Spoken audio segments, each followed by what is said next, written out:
मूल मंत्र पर चलते हुए गरीब से गरीब व्यक्ति के उत्थान का काम जारी हमारी सरकार रखेगी।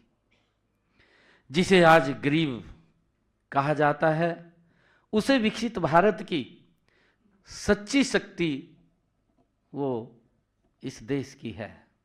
जिसको गरीब कहा जाता है वही विकसित भारत की सच्ची शक्ति है, और उसकी भावनाओं को और उनके आवश्यकताओं को ये सरकार प्राथमिकता के आधार के ऊपर पूरा कर रही है। इसी भावना से मैंने पहले दिन ही ठोस कदम उठाए हैं। 18 अक्टूबर 24 को मुख्यमंत्री कार्यालय में जब मैं आया, पहले ही दिन मैंने अपनी पहली कलम से जो हमने कहा था, हमने अपने संकल्प पत्र में भी ये कहा था, और हम लोगों के भी जब संकल्प पत्र में हमने कहा है तो हम लोगों के बीच में इस बात को बोलते थे कि जो किडनी के पेशेंट हैं, कि हम आते ही, चाहे सरकारी हॉस्पिटल है चाहे मेडिकल कॉलेज है, हरियाणा प्रदेश के अंदर आते ही हमने डायलिसिस को फ्री किया है। उनका कोई पैसा नहीं लगता।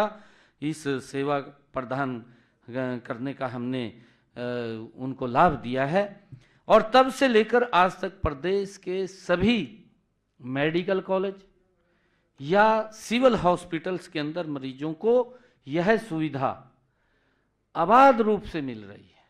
उनको कोई दिक्कत समस्या नहीं है। हमने जो संकल्प पत्र में कहा उसको पूरा किया है। हमने ये भी कहा था कि 18 अक्टूबर 2024 को हमारे मंत्रिमंडल की जो पहली बैठक हुई, उस पहली बैठक के अंदर ही हमने एक और निर्णय किया। वो निर्णय किया अनुसूचित जाति में वर्गीकरण को लेकर के, और उसमें अनुसूचित जाति में कुछ वंचित लोग इस प्रकार के थे कि उनको लाभ नहीं मिल रहा था। अब उनको भी लाभ मिलना वो शुरू हो जाएगा।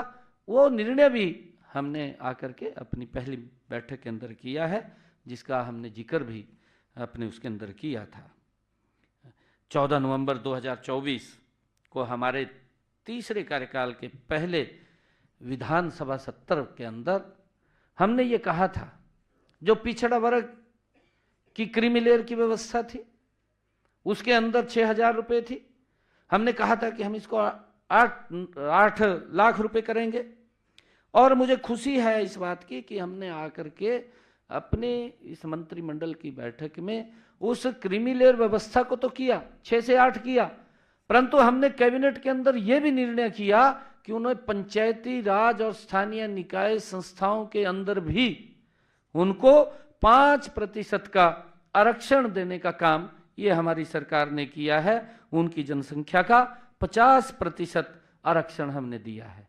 हमने जो कहा था उस बात को हमने पूरा किया है, और उसका लाभ भी ओबीसी समाज और एससी समाज के ओबीसी समाज ए और बी के लोगों को उसका मिला है।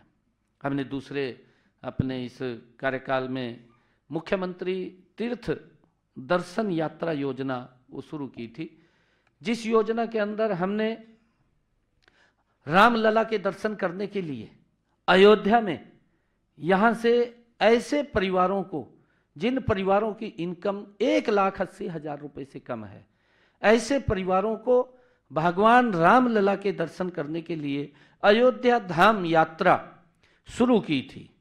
चुनावों के समय हमने अपने संकल्प पत्र में कहा था, हमने कहा था कि हम माता वैष्णो देवी और शिरडी साईं मंदिर के दर्शन करने के लिए भी इस योजना को शामिल करेंगे।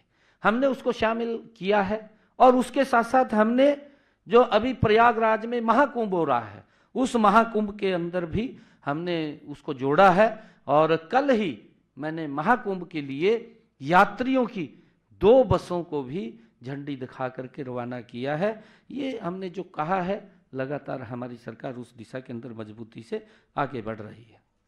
हमने अपने एक और जो आदरणीय प्रधानमंत्री जी का विषय था, पीएम सूर्य घर मुफ्त बिजली योजना, इसके तहत हमने कहा था कि हम 1 लाख घरों की छतों के ऊपर 2 किलोवाट का, जिन परिवारों की इनकम 1,80,000 रुपए से कम होगी, उन परिवारों की छतों के ऊपर 2 किलोवाट का सोलर पैनल लगाएंगे। पीएम सूर्य घर मुफ्त बिजली योजना। और